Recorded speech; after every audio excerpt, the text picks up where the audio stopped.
Hello again, everyone. This is Dr. Lilly. Welcome back to another video talking about nutrition.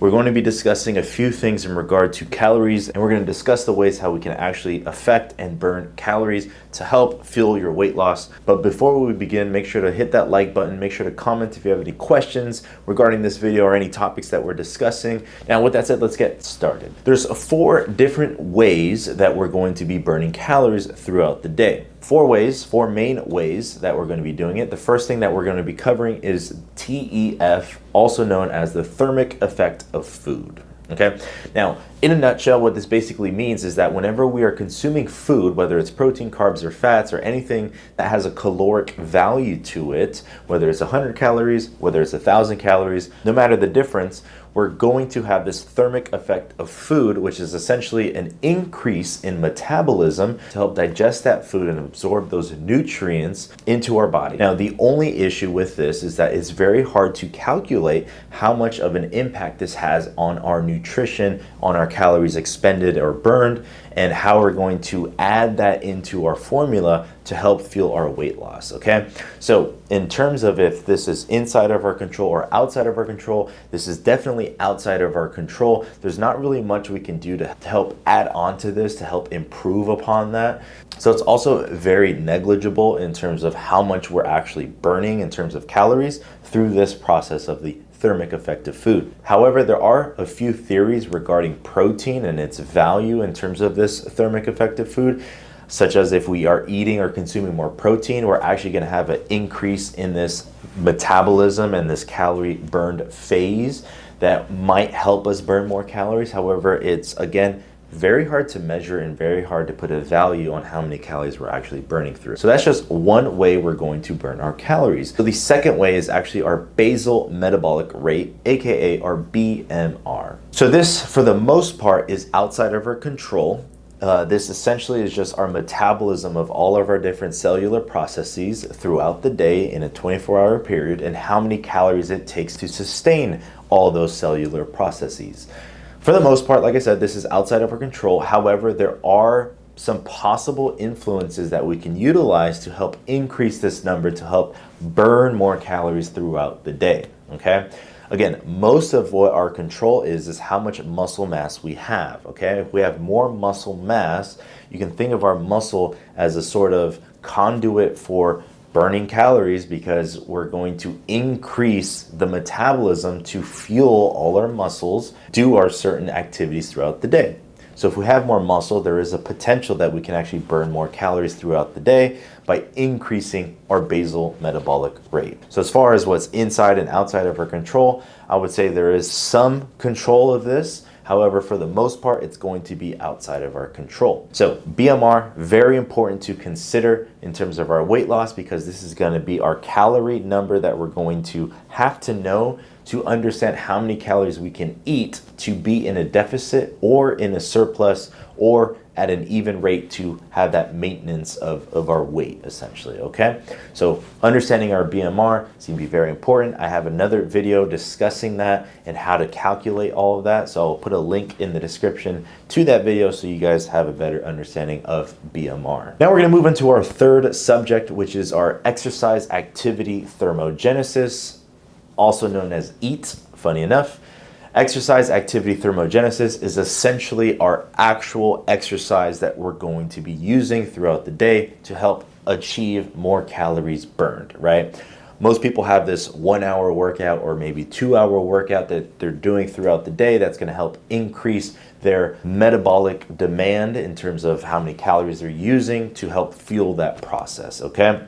So if you go to the gym, if you're doing your workout, let's say it's leg day, for example, that is going to be considered our exercise activity thermogenesis. Now, this is 100% in our control. So this, if you're worried about weight loss and fat loss or weight gain or muscle gain, we're going to use this tool as our most modifiable tool to help achieve whatever goal that is that we're trying to achieve. Okay, this is 100% in our control, how much exercise we can get throughout the day. Now, what most people go wrong with this principle, because it's in their control, is they think this is the end all be all. However, EAT, aka exercise activity thermogenesis, is actually accounting for about 10, maybe 15% of our daily caloric expenditure. So our exercise plays somewhat of a minor role in terms of how much we're going to burn in terms of calories throughout the day. And if you really think about it logically, it makes sense.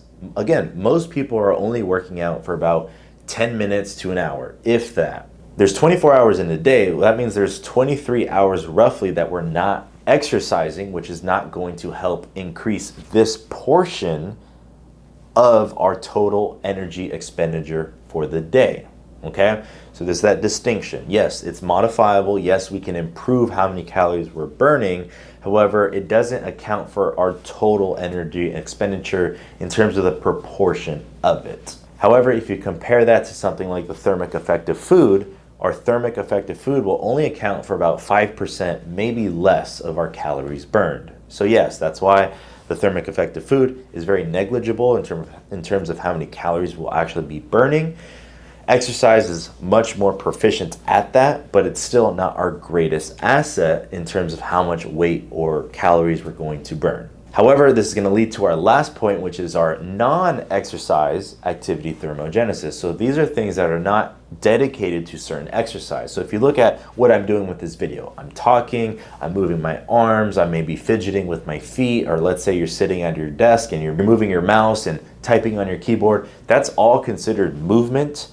And that's going to increase our calories burned because we are activating our muscles, we're moving our joints, we're pulling on the tendons and stressing the ligaments. That's all going to burn calories, but it's not necessarily exercise. More common examples of this is when people say, okay, I'm going to park further away, let's say at the grocery store or at work, and I'm going to take more steps to walk to my destination, okay? That's a perfect example of non-exercise activity thermogenesis. It's things that we're doing throughout the day that are not necessarily considered exercise, but it is going to help burn more calories by creating more movement, okay? Activating more cells in our body to use more calories for energy output. This is something that's going to be required throughout the whole day. So again, our exercise activity thermogenesis, also known as just, exercise, is only going to account for about 10 to 15%. Our NEAT is going to be a lot more because the 23 hours of the day that we're not doing anything, we're just working, we're walking, we're moving our arms, talking on the phone, whatever it is, that's going to account for more calories in the grand scheme of things. It's going to add up to more calories burned in our total energy expenditure. And also our NEAT, again, is also modifiable. You can make the choice to park further away, let's say at work. You can also make the choice to go up the stairs instead of taking the elevator, which is also going to help improve calorie expenditure and help with that weight loss, okay? So that, for the most part, is also inside of our control, okay? So we've discussed our 4 things that are going to help burn calories. We have our thermic effect of food.